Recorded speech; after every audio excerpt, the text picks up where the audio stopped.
Bab ke-117, Tanah milik Gubernur Prefektur, Ruang Kerja Gubernur. Yang mulia, kami telah menemukan beberapa informasi tentang pemuda itu. Silakan lihat. Pelayan tua berpakaian hitam itu memberinya setumpuk gulungan yang tersegel. Qin Wenyuan hanya perlu membaca sekilas untuk merasakan ada sesuatu yang aneh dengan isinya. Sui, murid terbuang dari Blue River Sword Manor. Setahun yang lalu, dia kehilangan seluruh kultivasinya dan menikah dengan keluarga Wen kota Guangling. Status seperti itu agak terlalu menyedihkan, bukan? Bagaimana pemuda seperti itu bisa berani mengabaikan pemerintah prefektur? Qin Wenyuan mengerutkan alisnya, lalu melanjutkan membaca. Informasi pada gulungan itu cukup detail. Pada hari ke-8 bulan kedua lunar, Sui dan Huang Qianjun turun dari kapal menara dan tiba di ibu kota prefektur Cloud River. Hari itu, mereka pergi ke Willow Alley dan bertemu dengan saudara kandung Fang Xiaofeng dan Fang Xiaoran. Malam itu, Sui berjuang masuk ke sarang geng makan hitam, membunuh 29 anggota geng untuk menyelamatkan adik perempuan Fang Xiaofeng, Fang Xiaoran. Anotasi tersebut mencakup deskripsi saudara kandung Fang dan asal-usul mereka, serta beberapa detail tentang geng makan hitam. Saat dia membaca ini, mata Qin Wenyuan menyipit. Sampah Sui pasti telah memulihkan budidayanya yang hilang sebelum kembali ke ibu kota prefektur. Malam itu, mereka semua naik kereta kuda. Kemana mereka pergi? Tanya Qin Wenyuan. Kami tidak dapat memastikannya. Jelas pelayan itu dengan suara rendah. Ibu kota prefektur Cloud River sangat besar, dan tidak ada yang penting dari pergerakan mereka. Mata-mata kami menyurvei seluruh Willow Alley, tetapi mereka tidak dapat mengungkap detail spesifiknya. Qin Wenyuan mengangguk. Lanjutkan penyelidikan. Jangan mengabaikan detail apapun. Dia terus membaca. Pada hari ke-9 bulan kedua lunar, Sui dan rekan-rekannya pindah ke kediaman baru di Balgaard Alley. Pada malam ke-11 bulan lunar kedua, Sui dan Huang Qianjun pergi ke bengkel, disitulah mereka berkonflik dengan Tuan Muda Qin Fang. Ketika dia selesai membaca, Qin Wenyuan mengerutkan alisnya. Samar-samar dia bisa merasakan ada sesuatu yang salah. Apakah itu semuanya? Pelayan tua berbaju hitam berkata dengan tergesa-gesa. Orang-orang kami akan melanjutkan pencarian, tetapi seperti yang Anda tahu, Sui dan Huang Qianjun baru saja tiba di ibu kota prefektur, dan mereka memiliki sedikit koneksi. Menyelidiki apa yang mereka lakukan selama beberapa hari terakhir sangatlah sulit. Dia berhenti sejenak, lalu berkata, tetapi ada dua hal yang perlu diperhatikan. Katakan padaku. Kata Qin Wenyuan. Malam ke-11, Luchuan, pemimpin geng makan hitam, terbunuh. Kelompoknya yang terdiri lebih dari 100 bawahan semuanya meninggal secara brutal juga.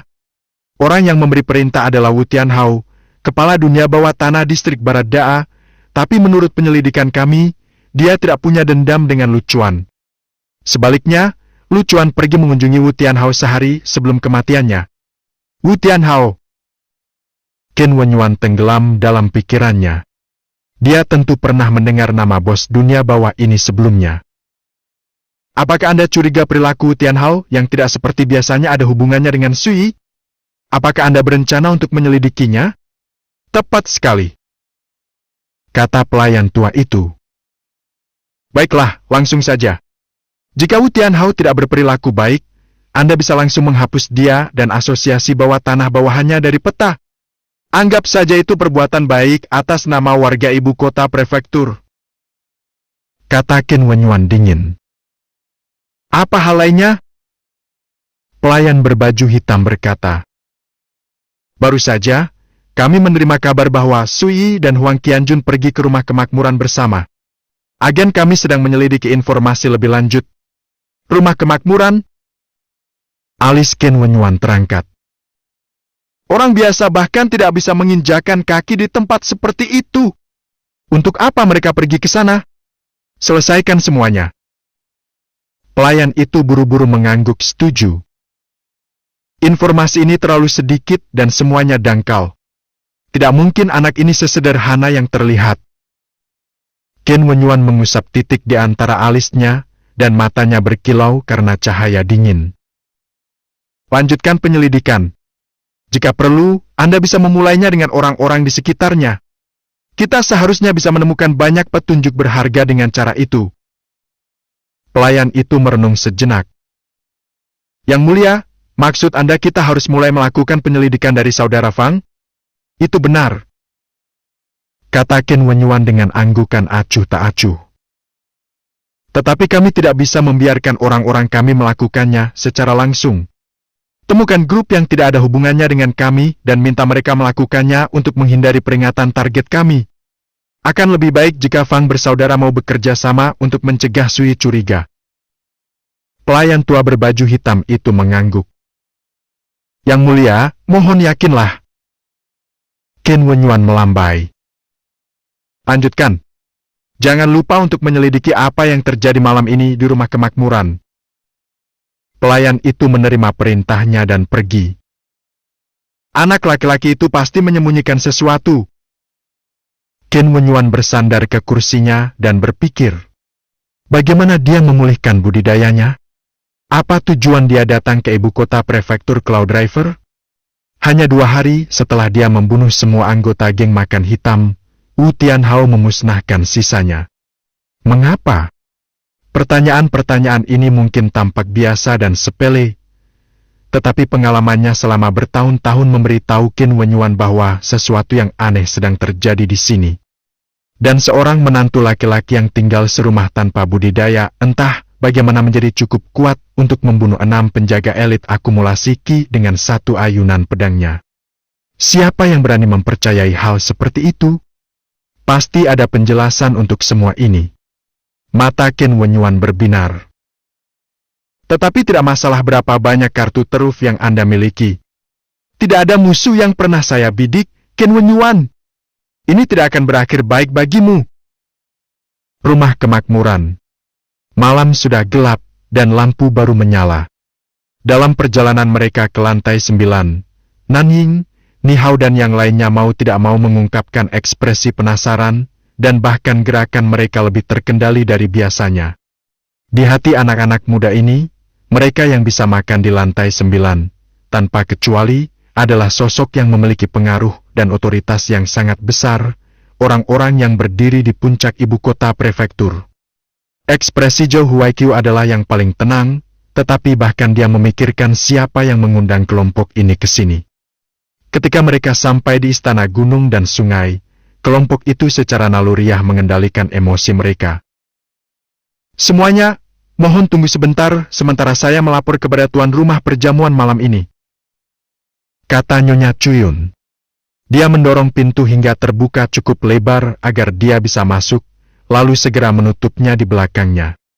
Zhou Huaiqiu dan rekan-rekannya merasa kasihan. Kehati-hatiannya berarti mereka tidak bisa menggunakan kesempatan ini untuk mencari tahu siapa yang menunggu di dalam. Betapa borosnya! Dia bahkan meminta Nyonya Cuyun melapor kepadanya secara pribadi. Di Blue River Sword Manor kami, saya khawatir hanya pemimpin sekta yang bisa menikmati perlakuan mewah seperti itu. Gumam Nanning. Meski dia mengatakan ini, dia semakin bersemangat.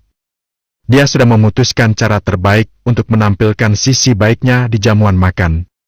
Akan sangat ideal jika dia bisa memenangkan hati tuan rumah. Kamu tidak bisa mengatakan itu. Jika Marshal Paman Zhou datang ke sini, dia pasti akan menerima perlakuan serupa, kata Nihao. Zhou Huaiqiu hanya melambaikan tangan dengan sikap mencela diri sendiri. Biasanya, saya tidak akan datang ke rumah kemakmuran. Tapi tentu saja, jika saya perlu menjamu tamu VIP, wajah lama saya ini hanya cukup untuk mendapatkan kamar di lantai 9. Semakin banyak dia berbicara, semakin besar gelombang yang mengalir di hati kelompok tersebut. Mereka bersemangat, tapi juga gelisah. Tak lama kemudian, pintu terbuka, dan Nyonya Cuyun keluar sambil tersenyum. Semuanya, silakan masuk. Saya tidak akan mengganggu Anda lagi. Dengan itu, dia mengucapkan selamat tinggal pada mereka dan berlari pergi. Ini sedikit di luar kebiasaan, tapi pikiran semua orang ada di tempat lain. Mereka semua bersemangat untuk berpartisipasi dalam perjamuan tersebut dan melihat siapa tuan rumah mereka yang misterius dan termasyur. Zhou Huaiqiu berjalan di depan kelompok. Dia meluangkan waktu sejenak untuk merapikan pakaiannya, lalu membuka pintu. Dia secara naluriah mengangkat tangannya dan hendak mengepalkan tinjunya sebagai salam ketika dia membeku dan matanya melebar. Karena dia memunggungi anggota kelompok lainnya, tidak ada satupun dari mereka yang merasakan sesuatu yang aneh atau tidak pantas tentang hal ini. Mereka semua berdatangan, merasakan campuran antara kegugupan, kegembiraan, dan kewaspadaan. Namun ketika mereka melihat bagian dalam istana gunung dan sungai, mereka semua membeku, lidah mereka keluh. Seolah-olah mereka melihat hantu. Tidak ada yang lebih menakutkan daripada keheningan yang tiba-tiba. Dan sekarang, istana gunung dan sungai begitu sunyi hingga Anda bisa mendengar suara pin jatuh. Tidak, itu tidak benar. Mereka bisa mendengar seseorang menggerakkan sumpitnya dan mengunyah. "Sui, kenapa kamu?" Ni Hao adalah orang pertama yang menangis. Matanya membelalak tak percaya. Kata-katanya sepertinya membangunkan yang lain dari lamunan mereka. Semua ekspresi mereka berubah menjadi sangat tidak sedap dipandang.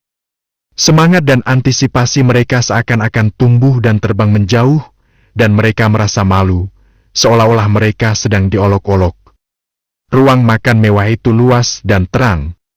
Sui duduk di ujung meja besar, mengenakan jubah biru, menyeruput anggur, dan mencicipi berbagai hidangan lezat. Dia tampak santai dan tenang.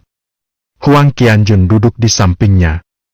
Hanya mereka berdua yang duduk di ruang makan pribadi yang luas dan mewah ini. Rasanya tidak nyata. "Kenapa bukan aku?" Sui meletakkan sumpit giok putihnya, lalu melihat ke arah kelompok itu. "Saya tidak menyangka Anda akan datang juga, Paman Bela Diri Zhou. Tapi tempat ini cukup luas. Ada lebih dari cukup ruang untuk menampung beberapa tamu tambahan." Dia bangkit, lalu menunjuk ke arah Zhou Huaiqiu. "Silakan duduk." Tidak peduli apapun, selama berada di Blue River Sword Manor, Zhou Huaiqiu telah memperhatikannya. Sui tidak bisa mengabaikannya. Seolah-olah Zhou Huaiqiu terbangun dari linglung. Dia menurunkan tangan yang dia angkat untuk menyambut tuan rumah termasyhur mereka, lalu tersenyum datar. "Saya tidak menyangka bahwa pembawa acara perjamuan lantai 9 di rumah kemakmuran ini ternyata adalah Anda." Tatapannya menyapu Ni Hao dan murid-murid lainnya yang tercengang. "Duduklah semuanya."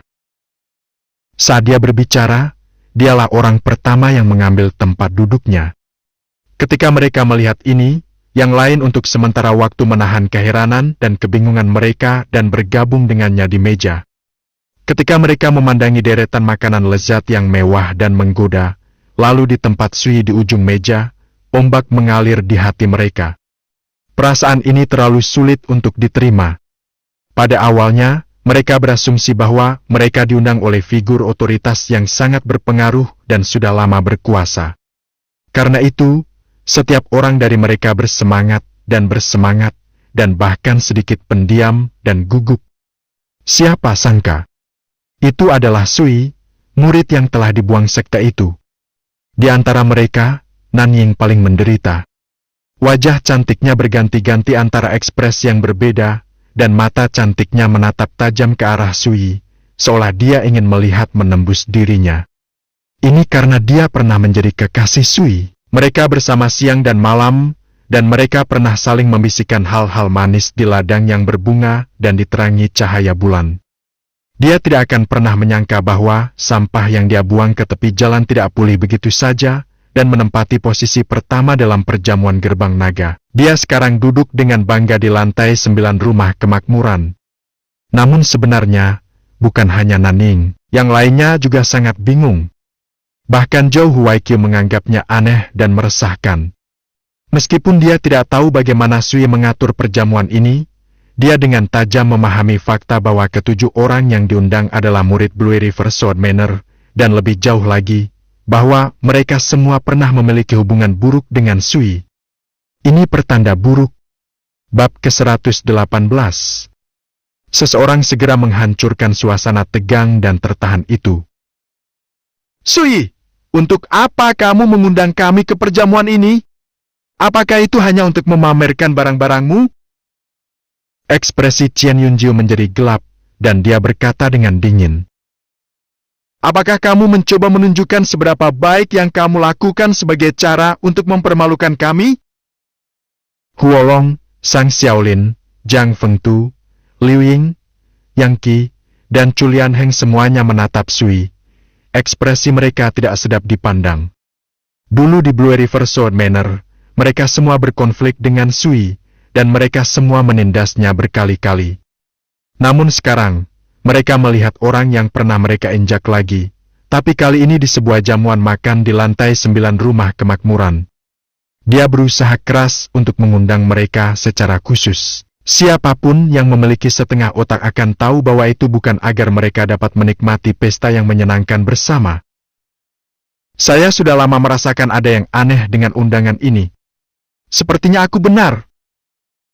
Huolong mendengus dingin. Saya tidak mengerti. Anda sia-sia tanpa budidaya, dan Anda sudah lama dikeluarkan dari sekta tersebut. Kenapa kamu bisa duduk di sini sekarang? Kata-katanya sama sekali tidak sopan. Zhou Huaikyu mengerutkan kening, dan dia terbatuk-batuk. Kalian semua pernah menjadi satu sekte? Jaga sopan santunmu. Nanying tersenyum. Semuanya, kalian mungkin belum mengetahuinya, tapi magang senior, saudara Su tidak lagi sebanding dengan dirinya di masa lalu. Dia sudah mengendalikan emosinya. Matanya yang indah melihat sekeliling, dan kata-katanya membawa sedikit tawa ceria. Oh, bisakah Anda menjelaskannya? Tanya satu-satunya wanita di ruangan itu, Liu Ying. Tapi Nanying malah melirik ke arah Sui dan berkata dengan lembut. Magang senior, saudara Su, kamu tidak keberatan, bukan? Sui dengan puas menuangkan segelas anggur untuk dirinya sendiri. Dia berkata dengan datar. Jika ada yang ingin Anda katakan, ungkapkan semuanya sekarang. Setelah malam ini, saya khawatir Anda tidak akan mendapatkan kesempatan sesempurna ini lagi. Haha, kata yang bagus. Jika aku tahu kamu adalah tuan rumah perjamuan malam ini, aku pasti tidak akan datang. Kata Huolong sambil tertawa. Yang lain merasakan hal yang sama. Mereka mengira Sui ada di sini untuk menunjukkan kesuksesannya pada wajah mereka. Itu menjijikan. Sui hanya melirik ke arah Huolong, lalu membuang muka dan menuangkan secangkir anggur lagi. Semuanya, Paman Tuan Zhou benar sebelumnya. Kita harus menjaga sopan santun kita. Kata Nanying dengan suaranya yang jernih. Sekitar setengah bulan yang lalu, magang senior, saudara Su menempati posisi pertama dalam perjamuan Gerbang Naga, sebuah kontes antara kota Guangling dan kota Cloudfall. Dengan melakukan itu, namanya mengguncang kedua sisi Ajo besar. Qian Yunjiu dan 6 undangan asli lainnya semuanya tampak tercengang. Maksudmu limbah memulihkan budidayanya? Bagaimana mungkin? Beberapa dari mereka merasa sulit menyembunyikan keterkejutan batin mereka. Setiap kali mereka membuka mulut, mereka menyebut Sui sia-sia. Jelas sekali bagaimana mereka melihatnya di dalam hati mereka. Tapi sebenarnya, jika bukan karena melihatnya di sini hari ini, mereka mungkin sudah lama melupakannya. Sampah dan menantu yang tinggal di dalam bahkan tidak lagi tinggal di dunia yang sama dengan mereka. Namun sekarang, Nanying memberitahu mereka bahwa dia sudah pulih. Wajar jika mereka terperangah. Maksudmu Sui sudah memulihkan budidayanya? Qian Yunjiu tampak heran. Dia belum pulih, dia juga jauh lebih kuat dari sebelumnya. Mata Nanying membawa seutas kekaguman dan pemujaan. Senior apprentice Brother Wen Juiwan cukup tangguh, bukan? Ya, Mo Tianling mengalahkannya dalam satu serangan. Tapi sekuat dia, Mo Tianling pada akhirnya menjadi batu loncatan magang senior saudara Su. Itu. Ekspresi Qian Yunjiu dan yang lainnya berubah. Wen Juiwan adalah seorang elit dalam sekte dalam Blue River Sword Manor, Namun dia kalah dari Mo Tianling. Dan Mo Tianling kalah dari Sui. Kalau dipikir-pikir seperti itu, jelas bagi mereka semua betapa kuatnya Sui sekarang setelah dia mendapatkan kembali kultivasinya. Bagaimana ini mungkin? Liu Ying tidak percaya. Tidak mungkin dia bisa menerimanya. Hal yang sama berlaku untuk yang lainnya. Siapa yang rela mengakui seseorang yang pernah mereka hina dan injak-injak kini telah tumbuh kuat dan menjadi terkenal? Kenapa tidak mungkin? Saya melihatnya sendiri. Jangan bilang mataku sedang mempermainkanku. Zhou Huaiqiu dengan dingin mencaci maki Qian Yunjiu dan teman-temannya.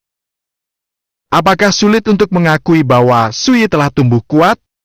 Cepat bersulang untuknya, nikmati makanan dan minumanmu, lalu kesampingkan dendam masa lalu. Jangan membahasnya lebih jauh. Dia sudah lama merasakan ada sesuatu yang aneh sedang terjadi di sini. Ketika dia melihat betapa bermusuhan dan menentangnya Qian Yunjiu dan teman-temannya terhadap Sui, dia tidak bisa menahan panik. Ingat, Sui sedang duduk di ujung meja, dan bahkan Nyonya Cuyun memperlakukannya sebagai tamu terhormat. Dia sama sekali tidak sebanding dengan masa lalunya. Sui melirik Zhou Huaiqiu, tapi tidak berkata apa-apa. Dia secara alami memahami kekhawatiran Zhou Huaiqiu. Sayangnya, meskipun Zhou Huaiqiu ada di sana, tidak ada yang bisa dilakukan oleh tetua itu untuk mengubah apa yang akan terjadi malam ini. Sambil berpikir, Sui menuang secangkir anggur untuk dirinya sendiri. Paman Tuan Zhou, kamu ingin kami bersulang untuknya? Qian Yunjiu dan rekan-rekannya langsung gempar, dan mereka tidak bisa lagi duduk. Ekspresi mereka berubah karena marah. Hati Zhou Huaiqiu mencelos. Seandainya para ahli ini sudah lama berpengalaman, kemungkinan besar mereka sudah mengetahui beberapa petunjuk tentang perjamuan ini. Namun Qian Yunjiu dan yang lainnya semuanya masih muda, dan semuanya berasal dari latar belakang yang memiliki hak istimewa. Mereka dimanjakan sejak usia muda. Tidak mungkin mereka bisa menelan amarah mereka begitu saja. Sui, ini adalah tujuanmu selama ini, bukan? Yang Qi berdiri dengan marah. Anda ingin memamerkan gengsi Anda, lalu meminjam kekuatan Paman Tuan Zhou untuk memaksa kami menyerah. Kamu benar-benar membiarkan imajinasimu menjadi liar. Dia selalu menjadi orang yang tidak banyak bicara, tetapi sekarang, dia tidak tahan lagi. Itu benar. Lalu bagaimana jika kultivasi Anda sudah pulih? Kami belum tenggelam begitu rendah hingga bertekuk lutut untukmu hanya karena ada jamuan makan. Julian Heng, Zhang Fengtu dan yang lainnya masing-masing mengungkapkan kebanggaan dan penghinaan mereka secara bergantian. Sui masih diam saja. Dia terus menuangkan anggur. Ketenangannya yang tenang dan acuh tak acuh mengirimkan rasa dingin ke dalam hati Zhou Huaiqiu, dan firasatnya semakin kuat. Bam! Zhou Huaiqiu menghantamkan tinjunya ke meja dan berkata dengan tegas. Kalian para badut! Apakah kamu tidak tahu di mana ini? Beraninya kamu bersikap kurang ajar di sini? Izinkan saya menanyakan sesuatu kepada Anda. Bisakah para senior klan Anda mengadakan perjamuan di sini? Matanya bersinar dengan cahaya dingin, mengejutkan Qian Yunjiu dan teman-temannya hingga terdiam. Ketika mereka bertanya pada diri sendiri, mereka harus mengakui bahwa meskipun latar belakang mereka luar biasa, masih agak sulit bagi senior mereka untuk mengadakan jamuan makan di lantai 9 rumah kemakmuran. Semuanya, Paman Guru Zhou mengatakan bahwa kemampuan magang senior saudara Su dalam mengatur jamuan makan di sini adalah bukti bahwa statusnya tidak seperti dulu lagi. Kata Nanying. Matanya seperti kolam jernih, dan suaranya lembut.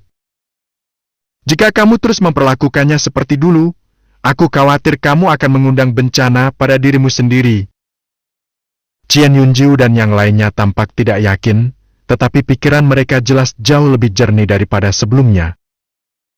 Junior Apprentice Sister Nanying, Anda terus berbicara atas nama Junior Apprentice Brother Su. Jangan bilang itu karena sentimen yang masih ada. Apakah kamu mengingat masa lalumu bersama? Nihao membuatnya terdengar seperti guratan lembut, tapi di dalam hatinya, dia tidak senang. Sejak pertama kali mereka memasuki istana gunung dan sungai, mata Nanying terpaku pada Sui, seolah-olah dia terlalu sibuk untuk memikirkan hal lain. Dan setiap kali dia berbicara tentang pencapaian Sui. Tentu saja Ni Hao cemburu. Ekspresi Nanying berubah, dan dia buru-buru menjelaskan. Murid senior saudara Ni, saya hanya menjelaskan fakta atas nama Paman Guru Zhou. Saya tidak ingin hubungan mereka dengan senior apprentice brothers menjadi terlalu tegang. Lagi pula, akan buruk jika hal ini menyebabkan ketidaknyamanan. Jadi bagaimana jika hal itu menyebabkan ketidaknyamanan? Huolong mau tidak mau berkata. Siapa di Blue River Sword Manor yang tidak tahu kalau hubungan kita buruk dengan Sui? Saya akui dia menjadi terkenal. Dia bahkan memenuhi syarat untuk bersantap di lantai 9 rumah kemakmuran. Namun kami tetap tidak mungkin menundukkan kepala dan meminta maaf kepadanya di antara semua orang. Apakah peringatan saya tidak cukup jelas? Zhou Huaikyo mengerutkan kening, hanya untuk menyaksikan Qian Yunjiu, Liu Ying, Yang Qi dan yang lainnya masing-masing menyuarakan persetujuan mereka, masing-masing dengan aura kebenaran. Sementara itu, Sui tidak berkata apa-apa. Dia menuangkan segelas anggur lagi. Sekarang ada 6 cangkir anggur yang terhampar di depannya. Dari awal hingga akhir, Huang Qianjun berperan sebagai penonton yang diam. Namun, saat dia melirik ke arah Qian Yunjiu dan yang lainnya, tatapannya terasa kasihan. Dia memahami tipe tuan muda manja lebih baik dari siapapun. Jika Anda ingin membuat mereka menundukkan kepala, hanya satu cara yang efektif, pemukulan. Dan jika Anda benar-benar ingin meyakinkan mereka tentang kekalahan mereka, Anda juga harus memukuli orang yang lebih tua. Jika tidak, mereka akan selalu bersedia mempertaruhkan kekuatan klan mereka. Mereka akan berpikir, jika saya meminta bantuan keluarga, mereka akan mengembalikan harga diri saya. Semakin luar biasa status tuan muda, semakin benar hal ini. Dengan kata lain, ini hanyalah sifat dunia. Di mana-mana seperti ini. Sayangnya, kali ini, mereka menemukan pengecualian, seseorang yang tidak bermain sesuai aturan biasanya. Perjamuan seperti ini terlalu menjijikan untuk ditanggung. Paman Tuan Zhou, saya akan berangkat. Qian Yunjiu bangkit. Dia tidak mau repot-repot melirik Sui lagi. Itu benar. Sedang pergi. Huolong dan yang lainnya juga bangkit. Semua ekspresi mereka penuh dengan penghinaan. Namun saat itulah Sui menuangkan segelas anggur ke-7 dan berkata dengan datar. Semuanya, jangan terburu-buru. Jika kita sudah selesai berbicara, maka saya pribadi akan mengirim Anda ke sana. Maksudnya apa? Qian Yunjiu berbalik. Sepertinya dia menganggapnya lucu. Sui, jangan bilang kamu berencana menahan kami di sini. Huolong dan yang lainnya juga berhenti. Mereka semua menatap Sui dengan dingin. Suasana langsung mencekam. Ekspresi Zhou Huaikyo berubah. Sui, jangan lakukan hal sembrono. Beri aku wajah dan biarkan mereka pergi. Sui bangkit, lalu berkata dengan datar. Paman Tuan Zhou, kau tahu bagaimana mereka menindasku selama aku berada di Blue River Sword Manor. Tapi betapapun besarnya sekte ini, tidak ada satupun anggota kepemimpinannya yang membelaku. Sekarang aku ingin menyelesaikan keluhanku sendiri. Kamu mencoba menghentikanku? Tidakkah menurutmu itu tidak pantas? Pikiran Zhou Huaikyo menjadi kosong, dan hatinya bergetar. Benar saja, anak ini menggunakan perjamuan itu untuk membalas dendam. Senior apprentice brothers Su, ini adalah rumah kemakmuran. Kamu tidak boleh bertingkah di sini. Nanying mau tidak mau berkata. Qian Yunjiu, Huolong dan yang lainnya juga tidak bisa menahan tawa dingin. Segala sesuatunya tidak pernah berakhir dengan baik bagi mereka yang menyebabkan masalah di rumah kemakmuran. Huolong mengambil langkah lebih jauh. Sui, kamu mungkin tidak mengetahui hal ini, tetapi beberapa hari yang lalu, Nian Yunqiao dan Yan Chengrong meninggal justru karena mereka menyebabkan masalah di sini. Gubernur Prefektur Harmony membunuh mereka berdua. Ketika keluarga mereka mengetahui apa yang terjadi, mereka sangat terintimidasi, bahkan tidak berani kentut sebagai protes. Jangan bilang kamu berencana mencoba sesuatu juga? Nian Yun Kiao dan Yan Chenglong sudah mati? Nanying tercengang. Sepengetahuannya, keduanya juga pernah menjadi musuh Sui. Itu benar. Mereka mati di sini, di istana gunung dan sungai. Suara Huolong terdengar nyaring dan jelas. Baik Zhou Huaiqiu dan Ni Hao tercengang. Jika kamu berani menyerang sekarang, aku akan mengakui bahwa kamu adalah pria sejati. Dia menunjuk ke arah Sui, tatapannya menghina. Implikasinya adalah jika dia tidak menyerang, dia adalah seorang wanita. Qian Yunjiu dan yang lainnya tidak bisa menahan tawa mengejek. Nada bicara mereka jelas-jelas provokatif. Melihat ini, otot-otot wajah Wang Qianjun bergerak-gerak. Dia hampir tidak bisa menahan tawa. Mereka menggunakan orang-orang yang dibunuh saudara Suhari itu sebagai umpan untuk memprovokasi dia. Mereka benar-benar mengira dia tidak akan berani menyerang. Ini hanya wow! Ketika dia melihat segalanya telah mencapai titik ini, alis Zhou Huaiqiu berkerut, dan dia menghela nafas dalam hati. Dia berencana untuk campur tangan dan berdamai, ketika dentang! Gelombang dengungan pedang bergema di seluruh istana gunung dan sungai. Bab ke-120. Babak 120 memutuskan ikatan kita sebelumnya. Sebuah pedang muncul di tangan Sui, entah dari mana. Bilahnya memancarkan cahaya biru langit samar dengan riak pancaran spiritual. Pedang rohani. Pupil mata orang banyak mengecil.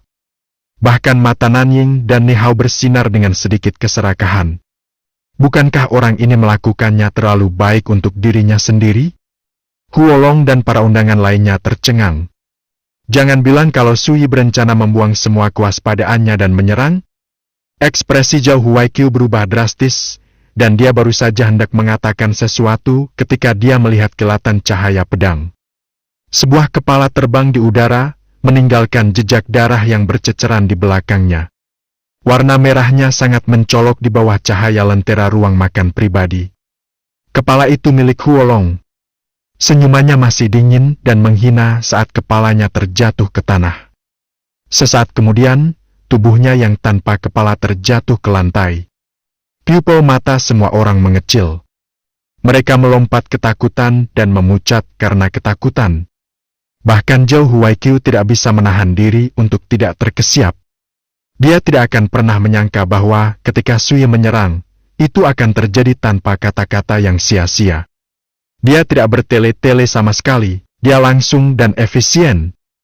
Sedemikian rupa sehingga meskipun Zhou Huaiqiu ingin menghentikannya, dia terlambat satu langkah. Ni Hao dan Nanying juga terkejut, dan mata mereka membelalak.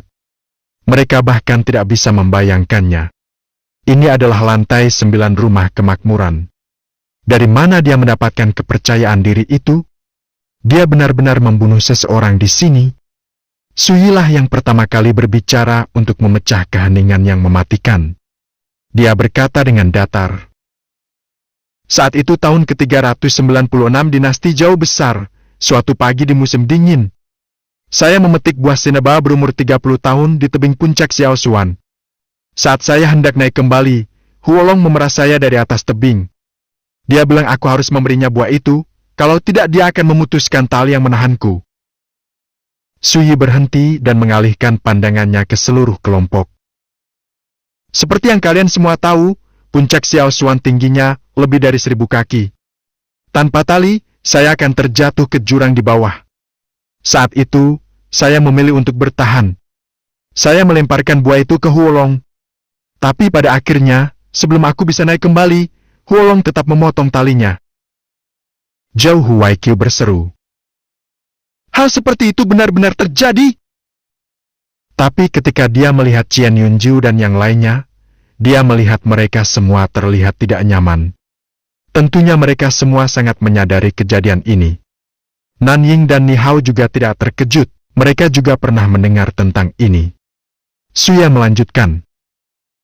Untungnya, saat aku terjatuh, pohon pinus yang tumbuh di sisi tebing menghentikan kejatuhanku. Meskipun saya terluka, saya berhasil keluar hidup-hidup. Begitu dia menghabiskan ekornya, dia mengambil salah satu dari 7 cangkir anggur dan menghabiskannya. Elder Zhou, beritahu saya, apakah Huolong pantas mati? Dari awal hingga akhir, ekspresinya datar seperti biasanya, seolah sedang membicarakan orang lain. Namun ketidakpedulian yang sangat dingin inilah yang membuat hati Zhou Huaikyu merinding. Sui, semua itu terjadi di masa lalu, dan selain itu, kamu tidak mati, kan? Namun sekarang, kamu pergi dan membunuh Huolong. Apakah kamu tidak takut orang lain akan membalas dendam padamu selanjutnya? Qian Yunjiu meraung. Ini adalah rumah kemakmuran. Sui meliriknya. Bahkan jika kamu berteriak lebih keras, tidak ada yang akan menerobos masuk untuk menyelamatkanmu. Ekspresi Qian Yunjiu berubah drastis, dan dia berbalik untuk melarikan diri. Dentang. Dengung pedang terdengar. Kepala Qian Yunjiu terjatuh dari bahunya, memercikan darah ke lantai. Beberapa yang lain menjerit ketakutan, gemetar dari ujung kepala sampai ujung kaki. Bahkan Ni Hao dan Nan yang menjadi kaku, dan hati mereka bergetar. Tapi Sui hanya berkata dengan acuh tak acuh. Saat itu, Qian Yunjiu berulang kali mencuri obat dari sekte tersebut. Setelah masalah ini terungkap, dia menjebakku karenanya. Tidak peduli seberapa keras saya mencoba menjelaskan diri saya sendiri, tidak ada yang mendengarkan saya. Saat dia mengatakan ini, dia menghela nafas. Yang menggelikan adalah, tidak sedikit orang yang angkat bicara sebagai saksi atas namanya. Mereka bilang, sayalah yang mencuri obat tersebut. Seberapa tajamkah para petinggi sekte ini? Mereka secara alami sadar bahwa sesuatu yang mencurigakan sedang terjadi, tetapi mereka diam-diam setuju untuk menerima kata-kata mereka sebagai kebenaran. Tidak ada yang mencoba mendapatkan keadilan atas nama saya. Baru setelah semuanya selesai, saya mengetahui bahwa, di mata mereka, saya hanyalah sosok kelas bawah tanpa latar belakang keluarga. Itulah sebabnya, meski mengetahui kebenaran sepenuhnya, mereka lebih memilih memaksa saya untuk mengambil risiko daripada membiarkan apapun merusak reputasi Qian Yunjiu. Ekspresi semua orang berubah tak menentu sekali lagi. Bahkan Huang Qianjun tidak bisa tetap tenang. Dia mengertakkan gigi, dan amarahnya berkobar dalam dirinya. Dia tidak akan pernah menyangka bahwa Sui telah mengalami perlakuan seperti itu selama berada di Blue River Sword Manor. Elder Zhou, Anda mungkin juga mendengar tentang kejadian ini, tetapi Anda memilih untuk tetap menjadi pengamat juga. Sui melirik Zhou Huaikyu. Zhou Huaikyu menghela nafas, dan dia tampak malu. Saya hanya menganggapnya sebagai kejadian pencurian biasa. Saya tidak pernah menghiraukannya. Siapa sangka? Aku tidak pernah menyalahkanmu untuk itu. Anda adalah tokoh utama dalam sekte ini. Bagaimana kamu bisa menyibukkan diri dengan kejadian sepele seperti itu? Sui dengan santai menghabiskan secangkir anggur lagi. Dia meletakkan cangkirnya, lalu menatap Liu Ying. Dia langsung pucat karena ketakutan, dan dia berteriak. Jangan mendekat! Darah sudah lama terkuras dari wajah Yang Qi, Chu Lianheng, Zhang Xiaolin, dan Zhang Fengtu juga. Tidak ada lagi tanda-tanda kesombongan atau gertakan mereka sebelumnya. Sebelumnya, mereka yakin bahwa dengan adanya sesepuh sekte seperti Zhou Huaikyu di sini, mereka tidak perlu khawatir, terutama karena ini adalah rumah kemakmuran. Itulah mengapa mereka pada awalnya tidak takut. Mereka tidak percaya Sui berani mencoba melakukan pembunuhan dalam keadaan seperti itu. Namun kematian Huolong dan Qian Yunjiu membuat mereka sangat ketakutan. Mereka akhirnya menyadari betapa besarnya bahaya yang mereka hadapi. Praktis secara naluriah, semuanya berkumpul di belakang Zhou Huaikyu. Paman bela diri Zhou, Sui membunuh Huolong dan Qian Yunjiu tepat di depanmu. Dia gila dan bejat. Apakah kamu tidak akan terlibat? Seseorang berteriak dengan marah. Yang lain menyuarakan persetujuan mereka dan mengertakkan gigi satu persatu. Mereka semua panik dan ketakutan. Sui, menjadikan kejadian ini semakin besar juga tidak akan ada gunanya bagimu. Bagaimana kalau kita biarkan ini berakhir di sini? Kita bisa pergi ke Blue River Sword Manor bersama-sama dan menyelesaikan dendam yang masih ada, satu persatu. Zhao Huaiqiu menarik napas dalam-dalam. Sebagai tetua sekta peringkat keempat, dia tentu saja tidak tahan melihat seseorang membunuh murid sekta tersebut. Dengan membunuh dua dari mereka, Sui telah melakukan hal yang tabu, dan Zhao Huaiqiu sudah sangat marah. Namun tanggapan Sui yang datar dan acuh tak acuh di luar dugaannya. Setelah aku selesai dengan perjamuan malam ini, tentu saja aku akan mengunjungi Blue River Sword Manor. Dia berjalan dengan pedang di tangan. Tapi untuk saat ini, Marshal Paman Zhou, sebaiknya kau minggir. Jika kamu menolak, jangan salahkan aku karena melupakan ikatan kita sebelumnya. Dia menyebutnya sebagai ikatan, tapi sebenarnya hanya Zhao Huaiqiu yang memperhatikannya setelah dia menjadi kepala pedang sekte luar. Itu sesederhana seorang penatua yang mengagumi dan menjaga murid yang berbakat. Sebenarnya, semua perhatian dan kekhawatiran itu hanya karena dia memenangkan posisi kepala pedang sekte luar. Mereka tidak memiliki ikatan nyata untuk dibicarakan. Cukup! Wajah Zhao Huaiqiu pucat saat dia menatap Sui. Beberapa dendam, semuanya sudah berlalu.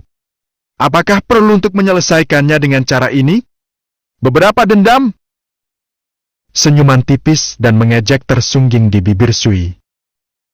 Apakah kamu akan mengatakan hal itu jika hal itu terjadi padamu? Tidak ada seorang pun yang bisa sepenuhnya memahami perasaan orang lain. Sui tidak mau berdebat tentang hal itu, jadi dia hanya berkata langsung. Malam ini, mereka semua harus mati. Marshal Paman Zhou, lihat betapa jahatnya dia. Dia sangat kurang ajar. Dia bahkan berani memperlakukanmu dengan tidak hormat. Teriak Li Wing. Bahkan Ni Hao dan Nanning menyaksikan dengan tidak percaya. Mereka bahkan tidak bisa membayangkannya.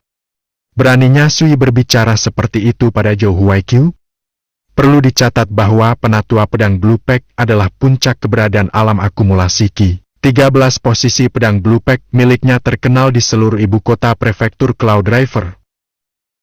Sui, jika kamu dengan keras kepala menolak untuk melihat cahaya, jangan salahkan aku atas kelakuan burukku. Zhao Huaiqiu menghela nafas, lalu menghunus pedangnya. Tatapannya berubah menjadi dingin dan serius, dan energinya mengepul dan beredar di sekelilingnya. Liu Yan dan yang lainnya langsung bersemangat. Kebencian tertulis di seluruh wajah mereka. Sui, kamu mungkin tangguh, tapi apakah kamu cukup tangguh untuk berhadapan langsung dengan paman bela diri Zhao? Bahkan Ni Hao angkat bicara. Junior Apprentice bertersu, tetap di tanganmu. Ini sudah cukup sulit bagi Marshal Paman Zhao. Jangan mempersulit dia. Tapi Sui langsung mengabaikannya. Dia tidak terlalu meliriknya. Hal ini membuat wajah Ni Hao memerah karena marah.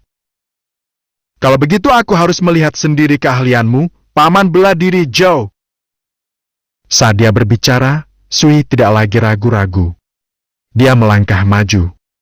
Mata semua orang melebar. Sepertinya mereka tidak berani mempercayainya. Musuh lamanya tidak bisa menahan tawa. Orang tolol ini mendekati kematian. Ini tidak bisa lebih baik lagi. Sui, kamu benar-benar mengecewakanku. Zhao Huaiqiu menghela nafas, lalu menggoyangkan pedangnya dan menusuk. Suara mendesing. Dia seperti gunung yang menjulang tinggi yang sedang bergerak, megah dan spektakuler. Ini adalah salah satu dari 13 posisi pedang Blue Pack. Flying Peak! Serangan ini sangat besar, pedang dengan kekuatan untuk menekan dunia itu sendiri. Di tangan Zhao Huaiqiu, semua kehalusannya ditampilkan secara penuh. Napas semua orang terhenti, seolah-olah mereka menyaksikan gunung biru menimpa mereka. Tapi Sui hanya menggelengkan kepalanya. Dengan goyangan di pergelangan tangannya, pedangnya melesat ke depan.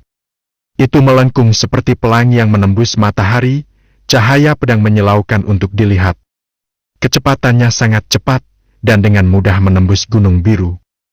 Segera setelah itu, dentang, dampak yang memekakan telinga pun terjadi. Pergelangan tangan Zhao Huaiqiu kesakitan, dan pedangnya terlepas dari tangannya dan tersangkut di vas besar di ujung lain aula. Dengan keras, vas itu retak, lalu pecah.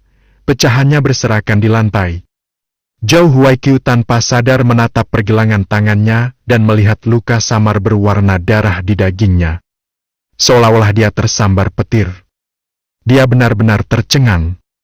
Seberapa mengerikankah serangan itu? Itu sangat kuat. Dia bahkan tidak bisa memblokirnya. Ini. Senyuman Liu Ying dan yang lainnya membeku di tempatnya. Mereka memucat karena ketakutan, dan kulit kepala mereka mati rasa. Zhao Huaiqiu adalah penatua pedang Blue Pack yang agung, pria yang berada di peringkat keempat di antara para tetua sekta dan ahli akumulasi ki puncak yang terkenal di seluruh ibu kota prefektur Cloud River.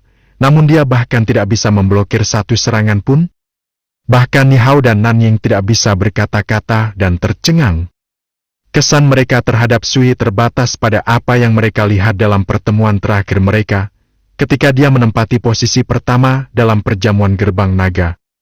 Siapa yang mengira bahwa hanya dalam waktu 2 minggu, kultivasi Sui telah mencapai tingkat yang sangat menakutkan? Dengan pedang ini, anggaplah ikatan kita sebelumnya terputus. Mulai sekarang, tidak ada apa-apa di antara kita sama sekali. Kata Sui acuh tak acuh. Tangan dan kaki Zhao Huaiqiu menjadi dingin, dan ekspresinya berubah tidak menentu. Dia tampak heran dan bingung. Beberapa saat kemudian, dia menghela nafas panjang, ekspresinya suram. Tidak heran kamu tampak begitu tidak takut. Tidak heran bahkan Nyonya Cuyun memperlakukan Anda seperti tamu VIP kelas 1. Jadi, kamu sudah berkembang sebanyak ini. Kemudian, dia menarik napas dalam-dalam dan berkata dengan muram. Tetapi mengenai apa yang kamu rencanakan malam ini, karena aku di sini, sama sekali tidak mungkin aku akan mundur. Jika ya, bagaimana mungkin aku bisa menghadapi semua orang di Blue River Sword Manor di masa mendatang? Dia tampak sangat tegas. Ketika dia mendengar ini, Sui tidak repot-repot membuang kata-kata. Tidak ada emosi yang terlihat di wajahnya. Dia mengerahkan kekuatan melalui lengannya, dan tembakan misteri pemandu menebas ke depan. Kedua lengan Zhao Huaiqiu terangkat saat dia memblokir dengan seluruh kekuatannya. Namun saat berikutnya, misteri pemandu mengirimnya meluncur ke udara. Tubuh kurusnya jatuh ke lantai. Itu adalah pemandangan yang menyedihkan. Dia bahkan tidak bisa menahan satu pukulan pun. Bab ke-121. Bab 121, utuskan dendam, tiriskan secangkir anggur. Zhao Huaiqiu adalah pilar Liu Ying dan para undangan lainnya. Maka, ketika mereka menyadari bahwa mereka dalam bahaya, mereka segera bersembunyi di belakangnya. Mereka bahkan memprovokasi Sui berulang kali. Mereka berharap untuk meminjam tangan penatua Zhao untuk menekannya. Penatua pedang Blue Pack adalah seseorang yang sangat perkasa, mereka hanya bisa mengaguminya. Siapa sangka dia tidak mampu menahan satu pun serangan Sui? Ketika mereka melihat pedang Sui membuat Zhao Huaiqiu terbang, Liu Ying dan yang lainnya benar-benar terperangah. Bagaimana ini mungkin?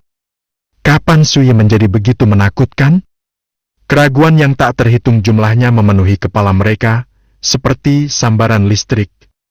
Mereka gemetar dari ujung kepala sampai ujung kaki, wajah mereka pucat. Gedebuk. Liu Ying yang pertama berlutut, dan suaranya bergetar ketakutan. Murid junior, saudara Su, saya salah. Saya seharusnya tidak pernah menindas junior apprentice Sister Xiaowen. Seharusnya aku tidak mendorongnya untuk bunuh diri, dan tentu saja aku tidak seharusnya menyalahkanmu. Bahkan sebelum dia menyelesaikannya, sesuatu menembus tenggorokannya, dan kepalanya melayang ke udara. Di saat-saat terakhir sebelum kematiannya, matanya membelalak ketakutan dan keengganan.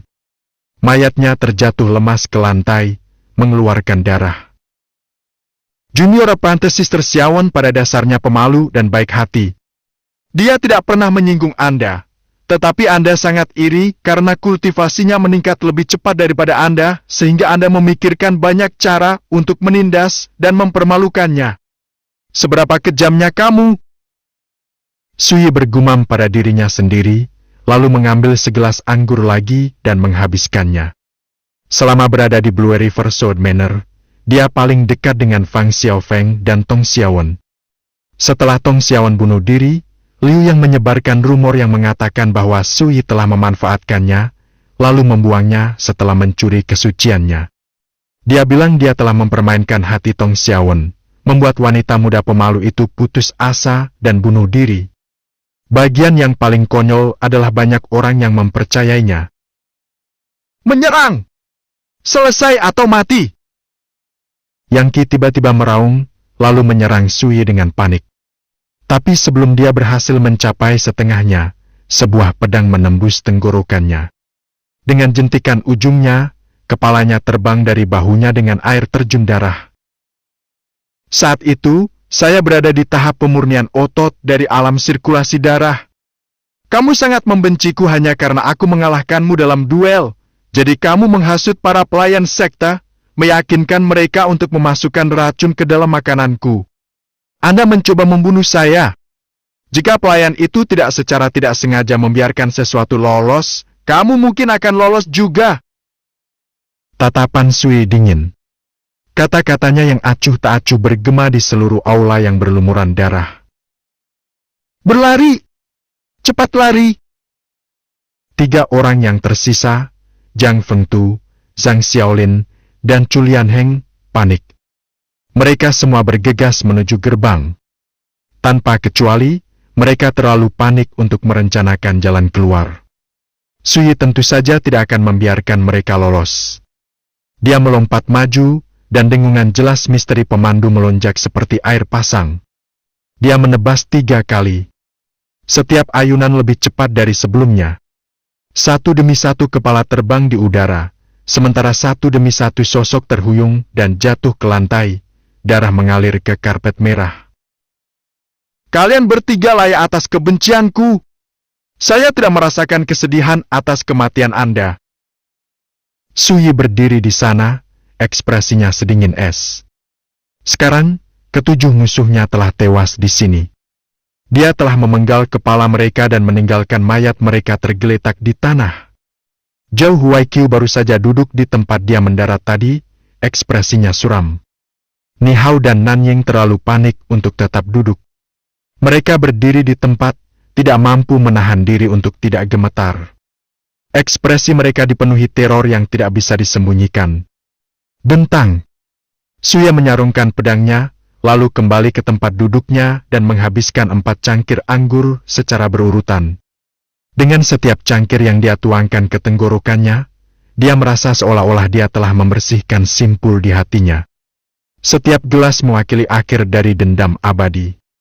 Setelah menghabiskan setiap cangkir terakhir, seluruh tubuh Sui terasa rileks. Putuskan dendam dan minumlah. Begitulah seharusnya seorang pria. Ketika dia melihat Suya mengangkat toples anggur dan menuangkan segelas lagi, Nanying langsung ketakutan. Dia menggelengkan kepala hingga ujung kaki, lalu tergagap. Seniora pantas bertersu, kami hanya berpartisipasi dalam perjamuan ini secara kebetulan. Kami sama sekali tidak berniat menjadi musuhmu. Ni Hao juga gemetar, dan dia berkata dengan panik. Sui, apa yang kamu lakukan? Bukankah membunuh begitu banyak orang sudah cukup bagimu? Sebelumnya, Sui menuangkan dan meminum secangkir anggur untuk masing-masing dari 7 orang yang dia bunuh. Mereka menyaksikan semuanya. Wajar jika mereka ketakutan saat melihat Sui menuangkan secangkir anggur lagi. Bahkan Zhao Huaiqiu tiba-tiba menjadi serius. Dia berjuang untuk berdiri, ekspresi kaku di wajahnya. Jika dia tidak membungkam kita, berita tentang kejadian ini akan menyebar. Bagaimana Blue River Sword Manor bisa melepaskannya? Dan bagaimana keluarga ke-7 murid yang baru saja dia bunuh tetap tidak terlibat? Dia memandang Sui, lalu berkata, bolehkah saya menanyakan beberapa pertanyaan dulu? Setidaknya aku ingin mendapat jawaban sebelum aku mati. Suya mengerutkan alisnya.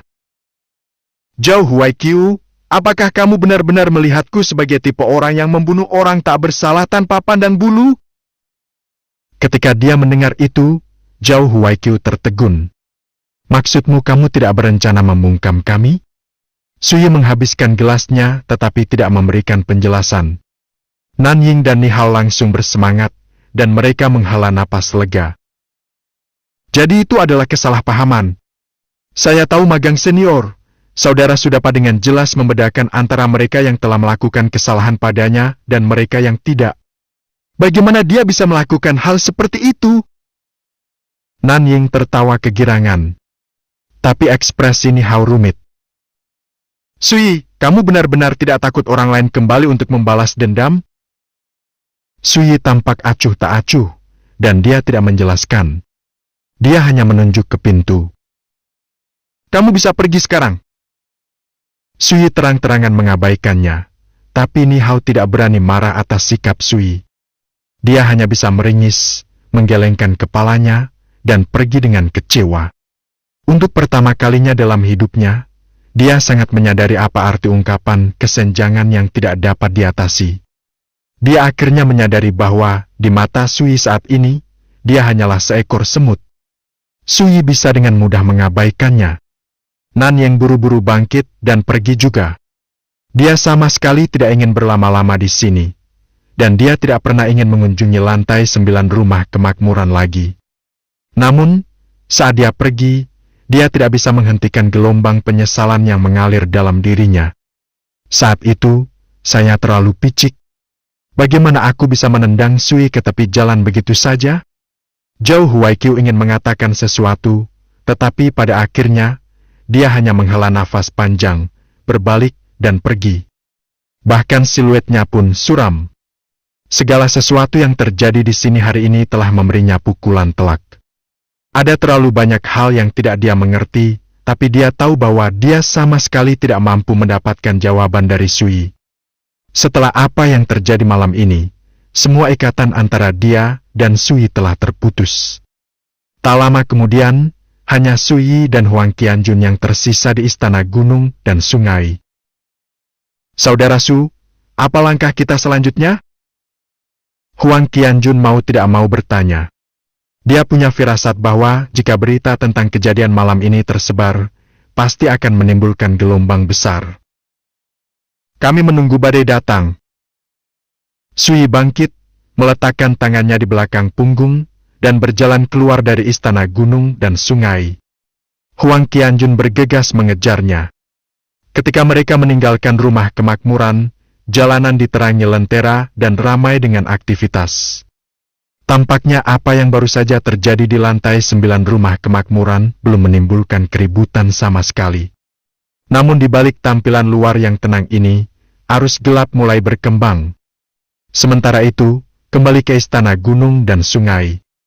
Nyonya Cuyun menutup hidungnya. Bau darah begitu menyengat hingga dia mengering beberapa kali.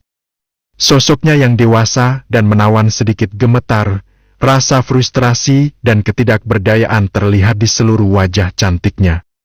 Dia tampak seperti sedang mengalami sakit kepala hebat. Dan di sini saya berpikir bahwa dengan Zhao Huaiqiu di sekitar, ini mungkin tidak terjadi.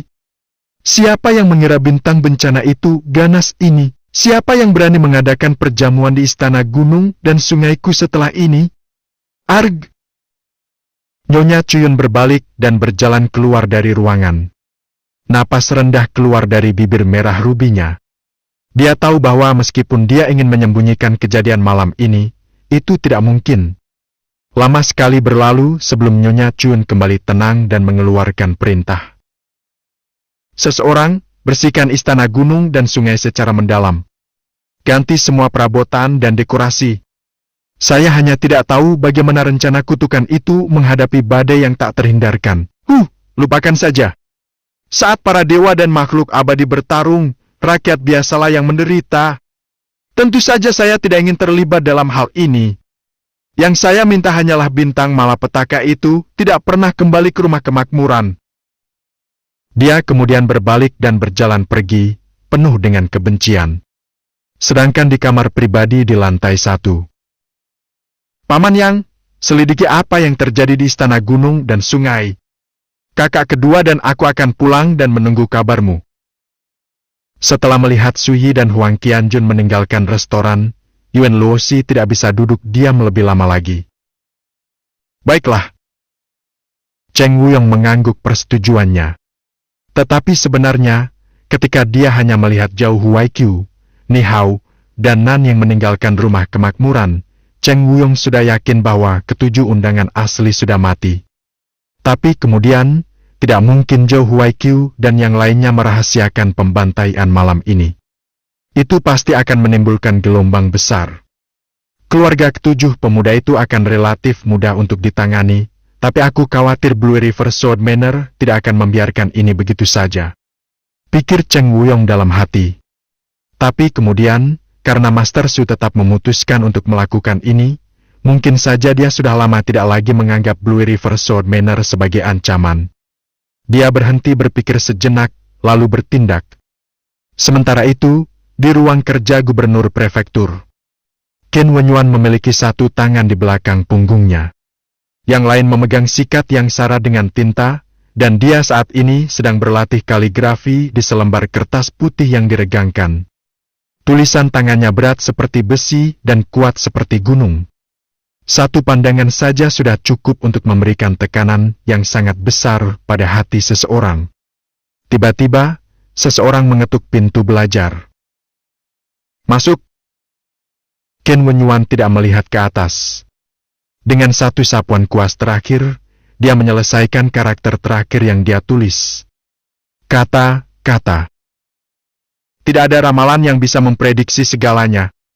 Takut hanya pada ketidakkekalan langit. Yang kini tertulis di kertas.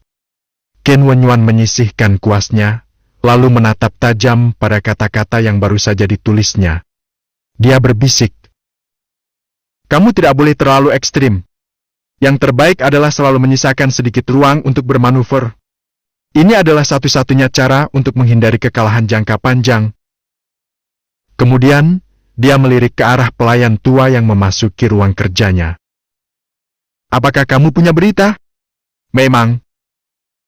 Pelayan berjubah hitam itu mengangguk, ekspresinya serius.